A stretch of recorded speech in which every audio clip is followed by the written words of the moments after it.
अगला राजा कौन है? अगला राजा आपने लिखा हुआ है लाखा। महाराणा लाखा के बारे में पढ़ना है आपने। मैंने बताया था हमीर के बाद में राणा महाराणा लगना शुरू हो जाता है इनके नाम के आगे। टाइम पीरियड दिया हुआ, याद रहे तो भली बात, नहीं याद रहे तो भली बात। नाम तो लक्ष्य सिंह था, लक्ष्य मतलब लाख, तो अपने वालों ने लाखा लाखा करके नाम लाखा बना दिया। सिंपल सा जो लिखी हुई 4 बातें याद रखनी है, क्या है क्या नहीं है मैं और बता दूंगा। एक हमें इसमें लिखा है कोई जावर के बारे में पढ़ना है, ये की पॉइंट्स लिखे हैं मैं इसलिए, बाकी तो मैं आपको समझा ही दूंगा पढ़ा ही दूंगा ताकि ध्यान रहे कि अपने को ये पॉइंट देखने। एक कोई पिछोला झील के बारे में अपने को पढ़ना है, एक कुंभाहाड़ा कौन था उसके बारे में पढ़ना है, और एक हंसाबाई के बारे में पढ़ना है। तो एक क्या माइंड मैप रहता है अपने दिमाग में कि क्या पढ़ना है और क्या नहीं पढ़ना है, तो हमें इनके बारे में पढ़ना है। जावर में क्या हुआ इसके टाइम में, पिछोला झील का के बारे में क्या हुआ, कुंभाहाड़ा कौन था और हंसाबाई कौन थी। 4 चीजें याद रह जाएगी, देख लो, बोले आप वापस देख लेंगे। जावर, पिछोला झील, कुंभाहाड़ा और हंसा। मैं अगले व्हाइट पेज पे समझा दूंगा, पर ये लाखा के बारे में याद रखने वाली सी बात इतनी है। चलिए तो जैसे मैं अगले पेज पे समझा दूंगा आपको। अच्छा, व्हाइट पेज नहीं आएगा इसमें, चलो उस पे लिख लेते हैं अपने, इस पे बता देते हैं जावर के बारे में। जावर क्या है? जावर उदयपुर के अंदर एक जगह पड़ती है, और ऐसा कहा जाता है, कल ही मैंने बताया था अरण्यवासिनी माता का वो जब वो मंदिर वगैरह बना था, मैंने सामूल्य अभिलेख की बातें बता रहा, इसकी बातें बताई थी। जावर तब भी मैंने बात की थी। लाखा जी के टाइम में जावर में सिल्वर निकलने शुरू हो गई थी, चांदी निकलने शुरू हो गई थी। देखो, एक तो सीधा सा मैं सिंपल सा एक चीज बताऊं कि वास्तव में सीसा और जस्ता जो 2 खनिज होते हैं, अपने लेड और जिंक जो 2 खनिज होते हैं, ये निकलते हैं। इनके साथ में थोड़ी बहुत मात्रा में चांदी भी निकलती है वहां पर अपने हिस्ट्री में जब पढ़ते हैं तो अपने ये कहते थे कि वहां से चांदी निकलती थी। सिंपल सी बात, कोई पूछे कि जावर से कौन सा खनिज प्राप्त होता था, चांदी प्राप्त होती थी। किसके टाइम में निकलनी शुरू हुई, तो लाखा या लक्ष्य सिंह के टाइम में निकलनी शुरू हुई। अब हम कहेंगे हम क्यों याद कर रहे हैं, ये तो हम ज्योग्राफी में याद करेंगे, वहां पर अलग से मिनरल्स पढ़ते हैं, वहां याद कर लें। पर इसका मतलब यह है कि किसी राजा के टाइम में वहां पे इकोनॉमिक रिसोर्सेज बढ़ गए थे, और जब किसी राज्य के इकोनॉमिक रिसोर्सेज बढ़ेंगे, इसका मतलब वो राज्य स्ट्रांग होता जा रहा है। तो मेवाड़ की पोजीशन और स्ट्रांग होती जा रही है, क्योंकि वहां पे खनिज निकलने शुरू हो गए थे। खनिज कौन सा है, मिनरल कौन सा है, सिल्वर निकल रही है। कहां से निकल रही है, तो जावर से निकल रही है। और किसके टाइम में निकल रही है, तो लाखा। जावर का नाम आगे और आएगा, मैं और आपको इसके बारे में बताता रहूंगा आगे। फिर एक लिखा हुआ पिछोला झील। ऐसा कहते हैं कि उदयपुर में पिछोला झील, आपका सबका नाम सुना होगा। उसका नाम पिछोला इसलिए है क्योंकि वहां पर एक गांव है पिछोली, पिछोली गांव के पास में बना, इसलिए उसका नाम पिछोला झील रख दिया गया। लाखा के टाइम में बनी थी। तो क्या लाखा ने बनवाई? नहीं साहब, लाखा ने नहीं बनवाई थी। कहते हैं ये किसी एक बंजारे ने बनवाई थी। एक बंजारा था और वो इस झील को बनवा के गया था। अब बात है कि सब बंजारे कौन होते हैं, तो बंजारे होते हैं नोमेडिक ट्रेडर, घुमक्कड़ व्यापारी, जो एक जगह से दूसरी जगह पे घूमते रहते हैं, और घूम घूम के बैलगाड़ियां रखते थे जी, और बैलगाड़ियों में सामान लाद के रखते, अपने गांव में आए, अपने गांव में सामान बेचा, 5 दिन यहाँ रुके, फिर अगले गांव गए, वहां सामान बेचा, फिर अगले गांव गए, वहां सामान बेचा, घूम घूम के सामान बेचा करते थे, इसलिए उनका नाम पड़ गया, वो हो गया आपके बंजारे। अब मैं आज के सिंपल शब्दों में बताऊं तो चलती फिरती रिलायंस प्रेस थी जी उस टाइम की, कि सारा सामान उनके पास हुआ करता था, बेच के जाया करते थे। शुरुआत में बेसिकली वो लोग नमक बेचते थे, धीरे धीरे बाकी चीजें भी बेचने लगे थे। याद रखना, मुझे याद है एक बार ये कहीं क्वेश्चन था कि बंजारे कौन होते हैं, तो भाई पश्चिमी भारत के साइड में जो घुमक्कड़ व्यापारी हुआ करते थे उनको हम क्या बोलते थे, तो बंजारे बोला करते थे, तो याद रख ले। अब कोई बंजारा पैसे वाला था, क्योंकि व्यापारी थे तो व्यापारी पैसे वाले होंगे। पहले जब पैसे वाले लोग होते थे धर्म पुण्य के काम करवाया करते थे। राजस्थान में धर्म पुण्य का काम क्या हो सकता है, पानी की व्यवस्था करवा दे, तो उसने यहाँ पर एक झील बनवा दी थी। उस झील का नाम पिछोला झील। इतने याद रखने वाली झील बनी किसके टाइम में, तो लाखा के टाइम में वो झील बनी थी। तो याद रह जाएगी बात, किसने बनवाई, तो एक बंजारे ने बनवाई थी, लाखा जी ने नहीं बनवाई। पर कहते अब पिछोला की बात है तो मैं और बात करता हूँ। इस पिछोला के पास में एक चबूतरा बना हुआ है, उस चबूतरे को बोलते हैं नटनी का चबूतरा। अब ये क्या भला है, मुझे याद है एक बार किसी एग्जाम में क्वेश्चन पूछा हुआ है, नटनी का चबूतरा कौन सी झील के पास बना हुआ है, तो कि साहब पिछोला झील के पास बना। सुन लो थोड़ी सी बात, इसके बहाने याद रह जाएगी, और तो कुछ ही नहीं है कि नटनी का चबूतरा क्या है। ऐसा कहते हैं कि भाई नट भी एक जाति होती है, खेल दिखाने का काम करती है। आपने कभी देखो सर्कस टाइप वाले खेल, कि 2 पिलर लगाए, 2 बांस बांधे, उनके बीच में रस्सी डाल दी, और कोई महिला या बच्चा उस रस्सी के ऊपर चलता है, मतलब बड़ा कंसंट्रेशन का खेल है। पूरा उस पर ध्यान रखना पड़ता है, आप गिर सकते हो, पर वो लोग करते हैं साहब, उनका परंपरागत पैसा है, वो अपने आप में ट्रेडिशनल तरीके से करते आ रहे हैं आज दिन तक। तो ऐसे एक बार कोई एक नट था, मेवाड़ के राजा के दरबार में आया, और उसने राजा को, और पहले राजा महाराजा ऐसे खेल देखना पसंद किया करते, और उसने कहा कि साहब मैं नट हूं और मैं रस्सी वाला खेल दिखाता हूँ। राजा ने कहा तो कौन सी बड़ी बात है, सारे नट रस्सी वाला खेल दिखाते हैं। उसने कहा नहीं साहब मैं थोड़ा अच्छा दिखाता। क्या अच्छा करता है? उसने कहा मेरी जो नटनी है, नट की वाइफ होगी नटनी हो गई, मेरी जो नटनी है वो पिछोला क्रॉस कर सकती। राजा ने कहा सुबह सुबह मैं ही मिला तेरे को, पिछोला तुझे पता तो है कितनी लंबी है, ये ठेठ इधर से उधर तक पड़ी, कैसे क्रॉस कर जाएगी? उसने कहा आप देख। और कहते हैं कि एक राजा ने घोषणा करवाई साहब इतने दिन बाद में ऐसे ऐसे नट की जो वाइफ है नटनी है वो पिछोला क्रॉस करेगी, सारे देखने के लिए आमंत्रित हो। तो नट ने कहा साहब मैं दिखा दूं पिछोला क्रॉस कर जाए तो क्या मिलेगा? राजा जी रो के अंदर थे। राजा ने कहा यदि पूरा क्रॉस कर जाए ना तो आधा मेवाड़ दिया, आधा राज्य दे दूंगा इनाम में। अब भाई लोग और इकट्ठे हुए दूर दूर तक, जब इतना बड़ा इनाम रख दिया गया तो अब वो दो पिलर बांधे गए और पिलर के बीच में रस्सी बांधी गई और रस्सी पिछोला क्रॉस करती हुई रस्सी बांधी गई। नटनी उसके ऊपर चल रही थी और कहते नटनी आधी से ज्यादा पिछोला क्रॉस कर गई थी और जनता आउटिंग करे गया, थोड़ा सा और बचा हुआ है, थोड़ा सा और है, चलो यहाँ से थोड़ी दूर और चलो, थोड़ी दूर और चलो। और सब राजा केवल एक गुमसुम बेटा, बाकी राजा के मंत्री वंत्री जनता सब खुश हो। पर राजा को जैसे जैसे नटनी आगे बढ़ा, राजा को लगे हे अब गए, अब ये आधा मेवाड़ गया, आधा मेवाड़ गया। राजा ने अपने आस पड़ोस में देखा कि यार सारे मंत्री बेटे बड़े राजी हो रहे। उसने मंत्रियों को कहा तुम किस बात के खुश हो रहे हो? मैं यदि आधा मेवाड़ दूंगा तो मैं आधे स्टेट का राजा, मैं आधे स्टेट का राजा, तो मंत्री भी आधे ही होंगे, तुम कहीं जाओगे घर पे, मेरी शक्तियां घटेगी तुम्हारी शक्तियां भी घटेगी। उनको हाँ हाँ सर ये तो सोचा ही नहीं था हमने तो क्या किया जाएगा? अरे इस नटने को रोको। तो एक किसी मंत्री का दिमाग चला, और ऐसी कहानियां ऐसी बातें हैं कि उस नटनी का बच्चा पास में खेल रहा था, उसने बुलाया कि इधर आ, बुलाया, बुला के उस बच्चे खींच के थप्पड़ मारा, थप्पड़ मारा तो बच्चा रोया, बच्चा रोया तो माँ का ध्यान बच्चे के रोने की तरफ गया। और आप नोटिस ही कर लेना अपनी जो मम्मियां होती है, बच्चा कहीं रोए कितनी दूर हो, मम्मी को फटाफट पता चल जाता है कि रोती है। मुझे तो हमेशा महिलाओं वाली सिक्स सेंस का बड़ा जोरदार लगता है कि एक तो मम्मियों को भले ही कहीं बाड़े में काम कर रही है या घर में कहीं झाड़ू पोछे अलग से कर रही है, रसोई में दूध उफन जाए तो पता नहीं कहाँ से सुगंध आती है उनको कि दूध उफन रहा है, अपने को नहीं पता चलता, उनको ही पता चलता है। बच्चा कहीं रोए तो उनको पता चल जाता है। और बेचारे नटनी को जैसे ही वो आवाज सुनी बच्चा रो रहा है, उसका ध्यान बच्चे की तरफ गया, कंसंट्रेशन का खेल है, नटनी उसके अंदर गिर गई बेचारी पिछोला। और राजा जी खड़े हुए, राजा जी खड़े हुए, यस मैं जीत गया, जीत गया, क्रॉस नहीं हो पाई। नट ने बेचारे ने कहा राजा जी क्या करते हो ऐसे यार, आपके तो केवल जीत हार की बात है, मेरी तो गृहस्थी बर्बाद हो गई, मेरी तो लुगाई मर गई, पिछोला में गिर गई।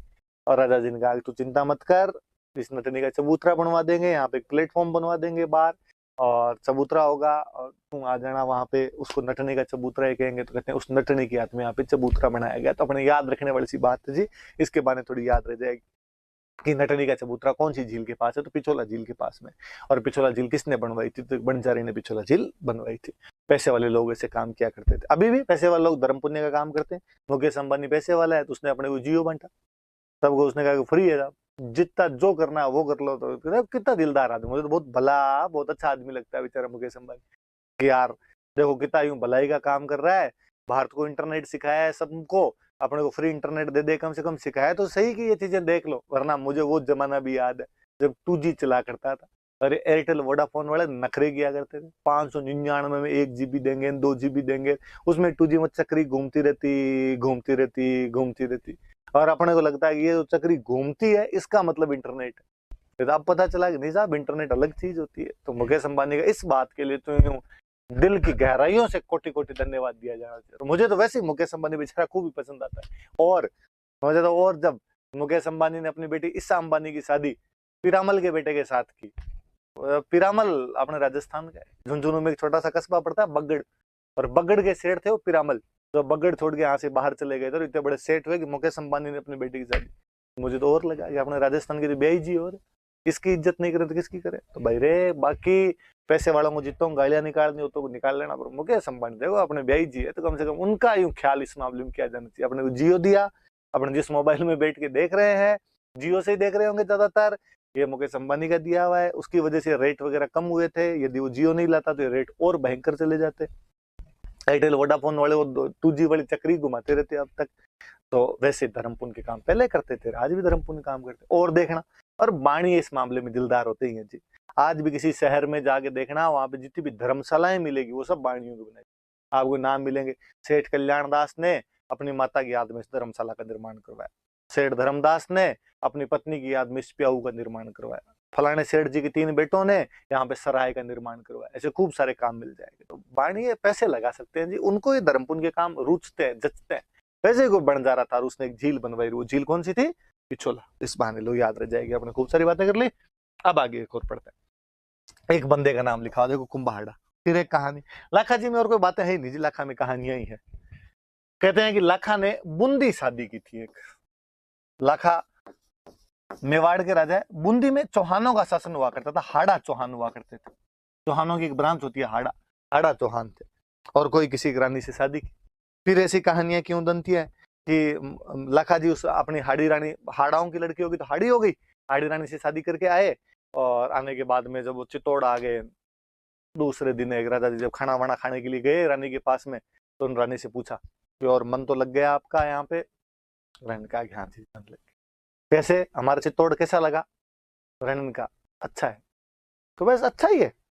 रानी कहा नहीं नहीं नहीं खूब अच्छा है, पर एक बात कहूं। राजन कहा हाँ बोलो, आपके मन में क्या है, जो भी बात हो। नहीं अच्छा तो खूब है, पर हमारे बूंदी जैसा नहीं। लगा यार ये क्या बात हुई। और अपने वो है कि लड़की को अपना पीर अच्छा लगे। अपने मारवाड़ी में तो कहावत है कि पीर की तो चिड़कली चौकी लगे। और उसने कहा भले चित्तौड़ की खूब बातें हैं, अच्छा भी लगा मुझे भी, पर बूंदी बूंदी है। लाखा जी ने कहा नहीं, इसका मतलब तुमने चित्तौड़ ढंग से नहीं देखा।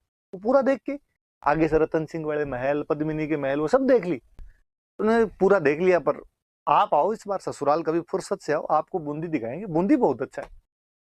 लाखा जी को गुस्सा आ गया, लाखा जी की बात जची नहीं। लाखा जी खाना खा रहे थे, वो खाना उन्होंने पहला टुकड़ा तोड़ा ही था, हाथ में ही था, अभी तक मुंह में लिया ही नहीं था। और उन्होंने कहा सही सही बता कौन सा सही है, कौन सा ज्यादा अच्छा है, बूंदी अच्छा है कि चित्तौड़ अच्छा है? रानी को लगा कि गुस्सा आ रहा है। तो रानी ने कहा अरे अरे अरे मैं तो ऐसे ही कर रही थी, चित्तौड़ चित्तौड़ भी अच्छा है, बूंदी भी अच्छा है, चित्तौड़ भी अच्छा। उन्होंने नहीं एक बता अच्छा कौन सा है? तो रानी ने कहा एक पूछोगे तो अच्छा तो बूंदी। और लाखा जी ने खाना वहीं छोड़ा। कहते हैं बाहर आए और बाहर आके अपने सेनापति को ऑर्डर दिया कि सेना तैयार करो, अपने बूंदी पर अटैक करेंगे। क्यों? चारों तरफ खलबली मची, ये क्या बात हुई? कल वहां पे अपने तोरण मार के आए थे, आज जाके तलवारें मारेंगे, वहां पे लड़ेंगे उनसे जाके, ये कोई बात थोड़ी। दिक्कत क्या है, क्यों करेंगे बूंदी पर आक्रमण? और लाखा जी ने कहा कि रानी ने कहा है कि सबसे अच्छा किला, सबसे अच्छा गढ़ बूंदी का है, और मैं कहता हूँ सबसे अच्छा गढ़ चित्तौड़ का है। और यदि चित्तौड़ से अच्छा गढ़ बूंदी वाला है तो मैं उसको तोड़ दूं, मैं उसको ढहा दूंगा, ताकि दुनिया के अंदर सबसे अच्छा गढ़ कोई रहे तो वो कौन सा रहे? चित्तौड़गढ़ ही रहे। लोगों ने समझा कि सर ऐसे नहीं करते। अब हो गई बात, हो गई। रानी को जाकर समझा, तू क्या कह दिया डाकी को तूने? रानी बेचारी है, रानी ने आगे कहा ऐसे क्या करते हो, अब मैं आपसे मजाक भी नहीं कर सकती क्या? मैंने तो मजाक के अंदर कहा था। लगा जिनका सब, मैंने तेरे से 2 बार पूछा था कि सही से बता दे, तूने हमेशा कहा था कि बूंदी है, अब मैं बूंदी को गिराऊंगा।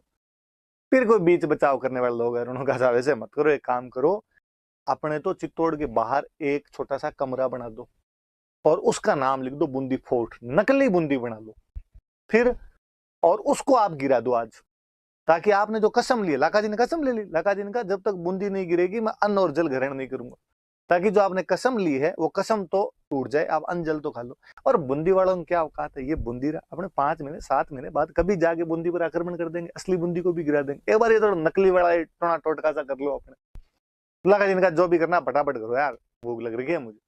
हाथों हाथ साहब बूंदी के बाहर एक टेम्पररी सा कमरा बनाया गया, उसके ऊपर लिखा गया बूंदी फोर्ट, और इधर बाकायदा घोषणा की गई कि राणा लाखा अपनी चतुरंगनी सेना लेकर जा रहे हैं और आक्रमण करेंगे, बूंदी पर आक्रमण करने के लिए जा रहे हैं। सेना लेके पूरा माहौल सेट किया, हाथी घोड़े हथियार सब लिए हुए एकदम। उसके पास पहुंचे, थोड़ा सा पास में गए, किसी ने, सेनापति ने कहा कि साहब यहाँ से तीर मारो, एक तीर के अंदर ही गिर जाएगा ये मकान, तो आपका कसम पूरी हो जाएगी। और कहते हैं लाखा जी जैसे ही तीर मारने वाले थे, इतने सामने से वो जो छोटा सा कमरा बना हुआ था, उस कमरे से तीर आए। लाखा जी ने कहा पता करो कौन है उधर। उधर गए, वहां जाके देखा था 12-13 साल का लड़का, और हाथ में तीर कमान लिए हुए उधर से तीर छोड़ रहा था। तो पूछा कौन क्या है, पता चला कि उसका नाम कुंभाड़ा है। अपने अभी भी रिवाज होता है कि बहन की शादी जब होती है तो पीहर पक्ष का कोई भाई, भतीजा, चाचा, कोई एक बंदा, ज्यादातर भाई, एक बंदा होता है, वो अपनी बहन के साथ में ससुराल जाता है। तो कहते वो जो बूंदी वाली हाड़ी रानी थी लाखा जी की, उनका एक भाई था कुंभाहाड़ा, 12-13 साल का लड़का था, और ये अपनी बहन के साथ में आया हुआ था, और वो सामने से तीर मार रहा था, पकड़ के लाए। और लाखा जी को कहा ये साहब आप बड़ा साड़ा ही है, ये वहां पे कर रहा है, क्या वार तेरे, तू क्यों कर रहा है? और उसने कहा मैंने सुना है कि ये जो आपने किया है ये कोई नकली बूंदी है। कि हाँ तो, कि मैंने सुना है कि इसको आप तोड़ कर अपने कोई कस्में वादे पूरे करने वाले हो। लाखा जी ने कहा हाँ यार सही है, तुम अब साइड में हो जाए यार, जो करना है वो काम करना। उसने कहा नहीं, बूंदी असली हो भले नकली, जब तक एक एक हाड़ा जिंदा है बूंदी नहीं गिरेगी। तो क्या करेगा? उसने कहा युद्ध करना पड़ेगा, मैं मेरी आंखों के सामने बूंदी गिरते हुए नहीं देख सकता, भले ये नकली बनाई हो भले असली बनाई। खूब समझाया उस बच्चे को, उसकी बहन को भी बुला के लाया, समझा इसको, पार्ले जी के बिस्किट भी दिए होंगे उसको, चॉकलेट खिलाई होगी, नहीं माना तो नहीं माना। फाइनली उस लड़के को मारा गया। उसके बाद में लाखा जी ने वो बूंदी का किला तोड़ा, अपनी कसम पूरी की और वापस आए वहां से। तो अपने राजस्थान जी के में तो क्वेश्चन ही बना कि नकली बूंदी की रक्षा करते हुए कौन शहीद हो गया था। तो नकली बूंदी की रक्षा करते हुए यदि कोई शहीद हुआ है तो उस बंदे का नाम क्या था? तो उस बंदे का नाम कुंभाहाड़ा था। अपने राजस्थानी का बहुत अच्छा दुआ है कि नकली गढ़ दीदो नहीं, बिना घोर घमसान, सिर टूटा बिन के में फिर असली गढ़ पर आन। कि जब बिना लड़े तो नकली किला नहीं दिया था, तो असली वाला बूंदी लेने के लिए तो कई सर कटवाने पड़ेंगे।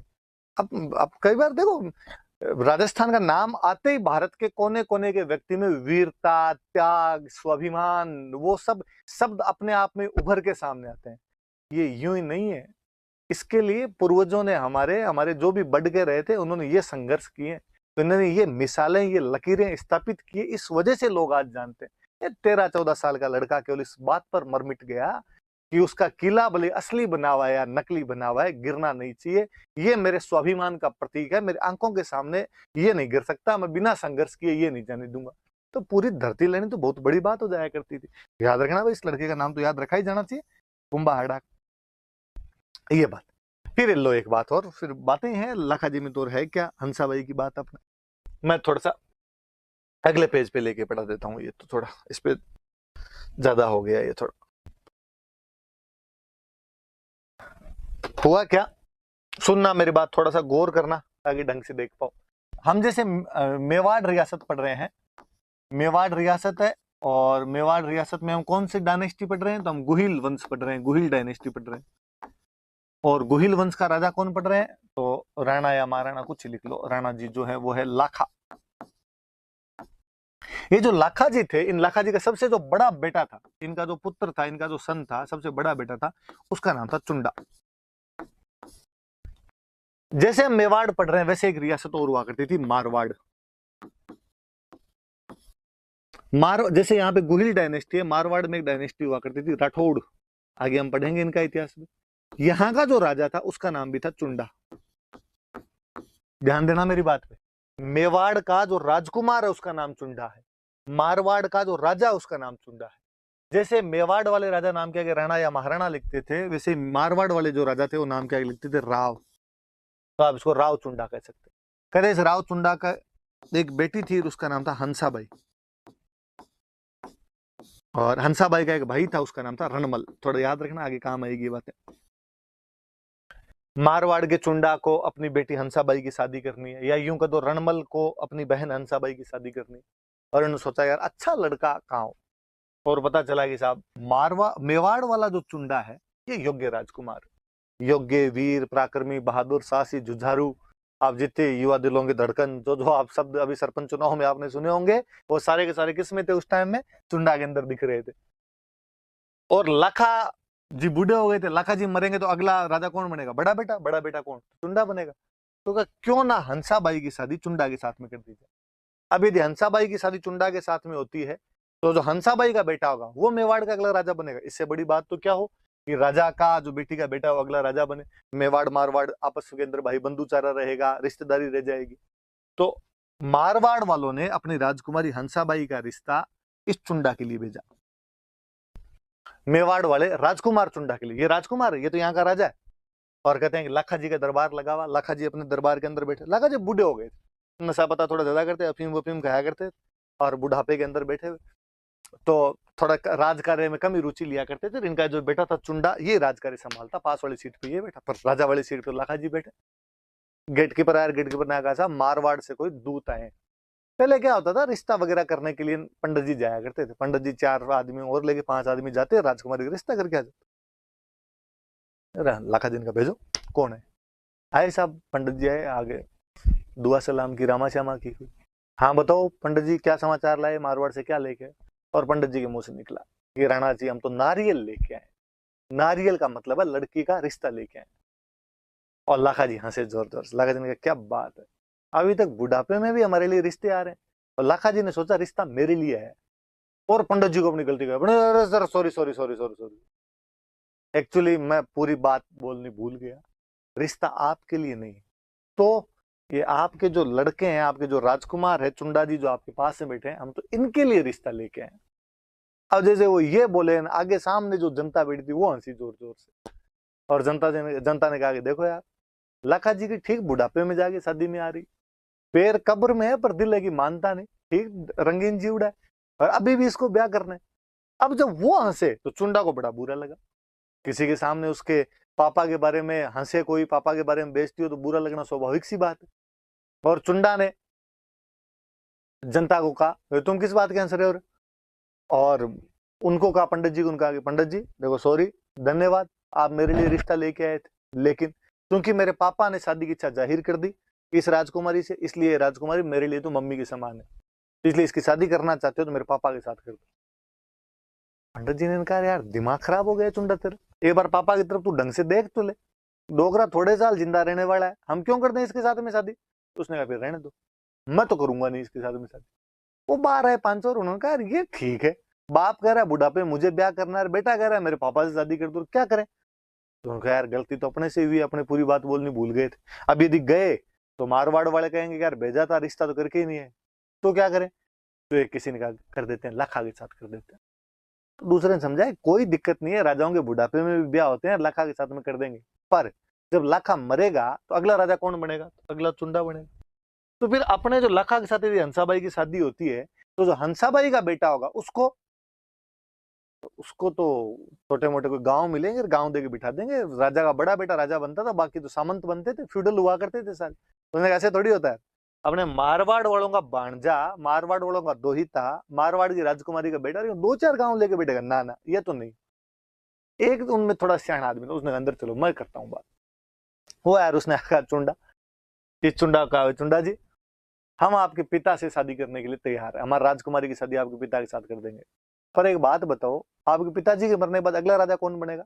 चुंडा जी का मैं बनूंगा। अब बस यही, यदि आपके पिताजी की मृत्यु के बाद आप राजा नहीं बनो और हमारे हंसाबाई के जो बेटा हो, हमारा भांजा या दोहिता जो उसको यदि राजा बनाओ तो हम शादी कर देंगे। अब चुंडा जी ने कहा कि भाई, उन्होंने कहा था मेरे पिता से शादी करो, चुंडा जी ने कहा कि ठीक, आपकी ये शर्त है तो ये शर्त मुझे मंजूर है, पिताजी की मृत्यु के बाद मैं बड़ा भाई होने के बावजूद राजा नहीं बनूंगा, बल्कि मेरा जो सौतेला भाई होगा, जो मेरी सौतेली मम्मी हंसाबाई, इनका जो बेटा होगा उसको अगला मेवाड़ का राजा बनाया जाएगा, केवल राजा नहीं बनाऊंगा, मैं उसका ध्यान और रखूंगा। तो लाखा की शादी हंसाबाई के साथ कर दी गई। तो हंसाबाई वाला ये मैटर ये थोड़ा सा ये था, तो याद रख लेना पूरी बातें। इनका विवाह हो जाता है आपस में।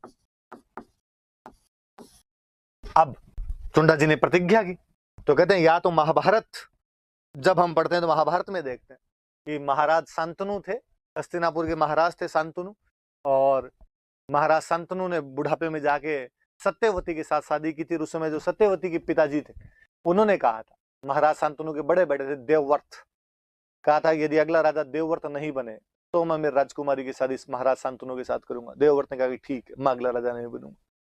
कहा राजकुमार देवव्रत तुम तो अगले राजा नहीं बनोगे, लेकिन कल को तुम्हारी शादी होगी, तुम्हारे बच्चे होंगे, वो तो कहेंगे, वो क्लेम करेंगे कि राज्य हमारा था, हमारे पिता का था, पापा ने छोड़ दिया, बाकी हम तो रखेंगे। तब देवव्रत ने कहा कि यदि आपको ये शक सुबह है तो देवव्रत घोषणा करता है कि मैं कभी शादी भी नहीं करूंगा। तो देवव्रत ने 2 भीषण प्रतिज्ञाएं की कि ना तो वो राज्य ग्रहण करेगा, ना वो शादी करेगा। ऐसी भीषण प्रतिज्ञाओं के कारण देवव्रत को कालांतर में भीष्म कहा गया था, कि जिस प्रकार भीष्म पितामह ने अपने पिता महाराज शांतनु की शादी के लिए ये प्रतिज्ञाएं की थी, कुछ उसी प्रकार चुंडा ने अपने पिता लाखा के लिए इसी प्रतिज्ञाएं की, इसलिए चुंडा को हम मेवाड़ का भीष्म कहते हैं। आपसे प्री में कोई सिंपल सा क्वेश्चन उठा के पूछ ले, कि मेवाड़ का भीष्म किसे कहा जाता है, तो मेवाड़ का भीष्म किसको कहते हैं, तो मेवाड़ का भीष्म चुंडा को कहा जाता है।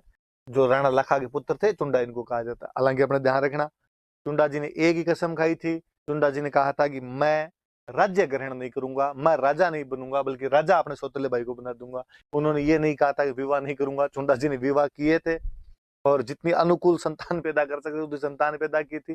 बाकायदा पूरी एक ब्रांच है चुंडावत। कई बार क्या स्टूडेंट दिमाग लगाता है, दूसरे दिन आगे पूछ लेता है कि सर वो तो भीष्म पितामह ने तो कहा था शादी भी नहीं करूंगा, तो फिर चुंडा ने शादी भी नहीं की थी, तो फिर उसके आगे बेटे पोते कहां से आ गए थे। नहीं भाई, चुंडा जी ने शादियां की थी, उन्होंने एक ही कसम खाई थी, दो कसमें नहीं खाई थी। पर ये भी बड़ी बात है जी, राज छोड़ना। उस टाइम में जब मध्यकाल के अंदर अपने को उदाहरण ऐसे मिलते हैं कि पिता को मार के बेटा राजा बन गया है, भाई को मार के भाई राजा बन गया है, चाचा को मार के भतीजा राजा बन गया। उस टाइम में को राज छोड़ देता है, ये बहुत बड़ी बात थी। तो पितृभक्ति का जो संदेश या तो भगवान श्री राम दे के गए थे कि पिता ने आज्ञा दी कि तुम वनवास के लिए जाओ, और वो चले गए। वो उसी प्रकार का चुंडा कहता है कि पिता ने कहा कि मैं शादी करूंगा, तुम राजा नहीं बनो तो मेरी शादी हो सकती है, उसने कर लो। तो चुंडा को हम क्या कहते हैं, मेवाड़ का भीष्म। मतलब ये बात है, तुम तालियां बजेगी यार, कलेजा हो तो ये हो गया। त्याग, सेक्रीफाइस जिसको कहते हैं, तो ये होगी। पिता की इच्छा के लिए राज्य कुर्बान कर दिया। तब लोगों ने कहा कि जब जिस बंदे ने पिता की इच्छा के लिए अपना पूरा राज्य दे दिया है, 100% दे दिया है, उसको रिटर्न कुछ तो मिले। जिसने 100 दिया है उसको 54 तो दो वापस, कुछ ना कुछ तो उसको दो। जिसने फर्स्ट पोजीशन दी है उसको कम से कम सेकंड पोजीशन तो दी जाए। कह रही है बात सही। तो क्या किया जाए, तो कहा मेवाड़ का सबसे बड़ा जो ठिकाना है वो इस चुंडा को दिया जाए, और राजा के बाद में दूसरी सबसे बड़ी जो पोस्ट है वो इस आदमी को दे दी जाए। तो कहा ठीक है। तो चुंडा को ये जो बलिदान दिया था, ये जो सेक्रीफाई किया था, इसके बदले में मेवाड़ का सबसे बड़ा ठिकाना दिया गया। होता क्या था, एक जो राज्य है, एक राज्य में एक भाई तो राजा बन जाता, तो राजा तो राजधानी के अंदर रहेगा, बाकी वाले भाइयों को गांव मिलते थे। किसी भाई को एक गांव, किसी भाई को 2 गांव, ऐसे गांव दिया करते थे। छोटे गांव बड़े गांव कई होते। इन गांव को बोलते थे ठिकाना, या और अच्छा शब्द कहो तो आप कह दो इनको जागीर।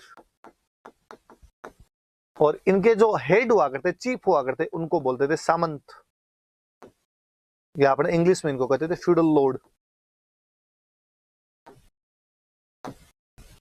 छोटे बड़े कई ठिकाने हुआ करते थे।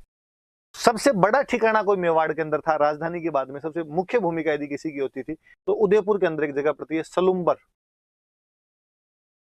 सलुम्बर वाला ठिकाना किसको कहा गया, भाई चुंडा को सलुम्बर वाला ठिकाना दे दो। और फिर सलुम्बर वालों के लिए कई प्रिविलेज दिए गए, सलुम्बर वालों को कई स्पेशल राइट दिए गए।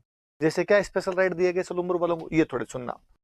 एक तो ये कहा गया कि भाई अब आप मुझे बताओ, ये जो पूरी कहानी है इसमें राजा डिसाइड कौन कर रहा है कि अगला राजा कौन बनेगा कौन नहीं बनेगा, ये पावर किसके पास में, चुंडा।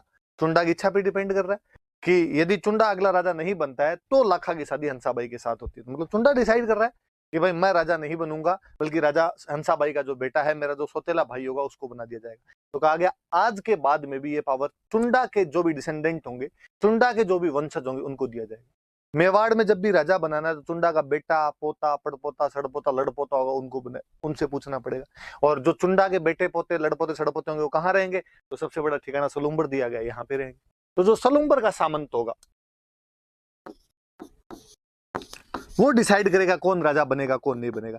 तो कहा गया वो राजा का राज तिलक करेगा। कोरोनेशन सेरेमनी जो राजा की होगी उसमें राजा के राज तिलक का अधिकार यदि किसी आदमी के पास में है तो सलुम्बर के सामंत के पास में।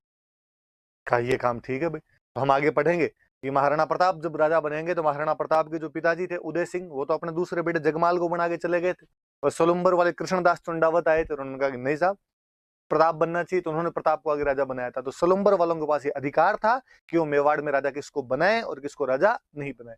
और का मेवाड़ की सेना जब भी कहीं जाएगी तो उसका जो चीफ होगा, उसका जो कमांडर होगा, वो हमेशा सलुम्बर वाले रहेंगे। चुंडा के जो बेटे पोते पड़पोते होंगे वो रहेंगे, और सबसे आगे पहले सलुम्बर वाले जाके लड़ेंगे। सेना की वह टुकड़ी जो सबसे आगे जाके लड़ती थी, उसकी जो फ्रंट बटालियन हुआ करती थी, उसको बोलते थे हरावल। तो आपसे कोई पूछे कि मेवाड़ की हरावल में हमेशा कौन रहते थे, तो चुंडा के वंशज। चुंडा के वंशज कौन, तो चुंडावत। कहाँ वाले चुंडावत, तो सलुम्बर वाले चुंडावत रहा करते थे। वो सेनापति होते थे, सबसे आगे जाके लड़ते थे। का आज के बाद मेवाड़ का राजा जितने भी डॉक्यूमेंट पे साइन करेगा, उन डॉक्यूमेंट पे राजा के बाद में सेकंड साइन यदि किसी करवाए जाएंगे तो सलुम्बर वालों के। तो कहा गया कि साइन का अधिकार और है इनके पास। का मान लो कभी राजा राजधानी के अंदर नहीं है, वैसे तो राजधानी में राजा रहेगा, जो सलुम्बर का सामंत तो सलुम्बर में रहेगा, पर कभी राजा जी युद्ध के टाइम में कहीं बाहर चले गए या कोई रिश्तेदारी में चले गए, कोई तीर्थ यात्रा करने के लिए चले गए, दूसरे राज्य में मेहमान बन के चले गए, तो राजधानी को कौन संभालेगा? क्या सलुम्बर वाले संभालेंगे? तो राजा यदि राजधानी में नहीं है तो राजधानी को भी वही संभालेंगे। तो चुंडा को कई विशेष अधिकार दिए गए थे कि मेवाड़ का सबसे बड़ा ठिकाना किसको दिया जाएगा? तो चुंडा को। वो ठिकाना कौन सा? सलुम्बर। फिर चुंडा के जो वंशज होंगे, जो सलुम्बर के सामंत होंगे, वो हमेशा राजा के राजतिलक के अंदर भाग लेंगे, वही बताएंगे किसको बनाना है। वो हमेशा सेना के सेनापति होंगे, मतलब वो सेना के अगले भाग में रहेंगे। अगले भाग को बोलते थे हरावल। तो अब आपने मन में उठे पिछले भाग को क्या कहते थे? तो उसको बोलते थे चंदावल। राजा तो साइन करेंगे डॉक्यूमेंट्स पे, और किसके साइन होंगे? और सब पे उसके साइन होंगे साथ में, सलुम्बर के सामंत के, सलुम्बर के फ्यूडल लॉर्ड के साइन होंगे। और सलुम्बर का फ्यूडल लॉर्ड ही राजधानी का एक तरीके से केयरटेकर होगा जब राजा राजधानी के अंदर नहीं। कहते हैं मेवाड़ में 16 बड़े ठिकाने थे, फर्स्ट ग्रेड ठिकाने जो हुआ करते थे, 16 फर्स्ट ग्रेड ठिकाने हुआ करते। भाइयों को सबको बांट के दिया करते थे, किसी को 2 दे दिए, किसी को 4 दे दिए, किसी को 1 दे दिया, किसी को 3 दे दिए। सबसे ज्यादा 4 यदि किसी को दिए गए थे तो चुंडा के वंशजों को दिए गए थे। 16 में से 4, 25% तो मिला। तो ये भी ध्यान रखना कि चुंडा के वंशजों को कितने ठिकाने बाद में दिए गए थे? तो 4 दिए गए थे। टोटल प्रथम श्रेणी ठिकाने कितने थे? तो 16 प्रथम श्रेणी ठिकाने थे। उनमें सबसे बड़ा कौन सा था? उनमें सबसे बड़ा सलुम्बर था। अब कभी आपसे कोई ये क्वेश्चन पूछ लेगा कि मेवाड़ में सबसे प्रमुख महत्व कौन से ठिकाने का हुआ करता था? तो सलुम्बर का हुआ करता था। और 4, एक सलुम्बर हो गया। लो मैं ये भी नाम बता ही देता हूं आपको, दूसरे बड़े मैं आगे इसमें लिख दूं कहीं पे। एक सलुम्बर है, एक हम वैसे आगे पढ़ेंगे तो और नाम आ जाएंगे। एक था आमेठ, एक था बेगू, और एक था देवगढ़। आमेठ राजसमंद में, और आपके बेगू चित्तौड़गढ़ में, देवगढ़ भी राजसमंद। 4 ठिकाने चुंडा के वंशजों को दिए गए थे। सबसे बड़े वाला सलुम्बर, उसके बाद में आपका आमेठ, उसके बाद में आपका बेगू, और उसके बाद में आपका देवगढ़। ये 4, 16 में से 4 ठिकाने। तो सारी बातें याद रखना। अब ना ये मेंस में कोई क्वेश्चन पूछ लेगा कि मेवाड़ के प्रशासन में सलुम्बर का क्या महत्व था? Importance of Salumbar in administration of Mewar बताना है अपने को। सलुम्बर मेवाड़ का सबसे बड़ा ठिकाना था, जो चुंडा को उसके त्याग के बदले में दिया गया था। सलुम्बर का सामंत मेवाड़ के राजा के कोरोनेशन सेरेमनी में भाग लेता था। सलुम्बर का feudal Lord commander in chief होता था, हमेशा हरावल में लड़ता था। सलुम्बर का जो फ्यूडल लॉर्ड है वो डॉक्यूमेंट्स पे साइन करता था राणा जी के बाद में। और सलुम्बर का जो फ्यूडल लॉर्ड है वो राजधानी का एक तरीके से केयरटेकर होता था जब एब्सेंस ऑफ राणा, कि जब राणा राजधानी के अंदर नहीं है तब राजधानी को वो संभालेगा, तब उसका ध्यान वो रखेगा। सारी बातें याद रह जाएगी। तो ये चुंडा के बारे में, चुंडा को मेवाड़ का भीष्म कहते हैं, क्यों कहते हैं, क्या कहते हैं, ये सारी बातें हो गई। तो लाखा जी के बारे में जितनी बातें थी मैंने सारी बता दी आपको, वापस देख लो बोले आप। लाखा जी के बारे में जावर, तो जावर के बारे में क्यों पढ़ना है अपने को? जावर तो चांदी की खान, चांदी की खान की वजह से पिछोला झील बंजारे ने बनवाई, पास में नटनी का चबूतरा। कुंभाहड़ा नकली बूंदी की रक्षा करते हुए मारा गया था। हंसाबाई एक राजकुमारी जिसे लाखा की शादी हुई, तो पूरा ये सीन क्रिएट हो गया था। उस टाइम क्या क्या बातें हुई थी ये हमने पढ़ी। ये लाखा की बातें।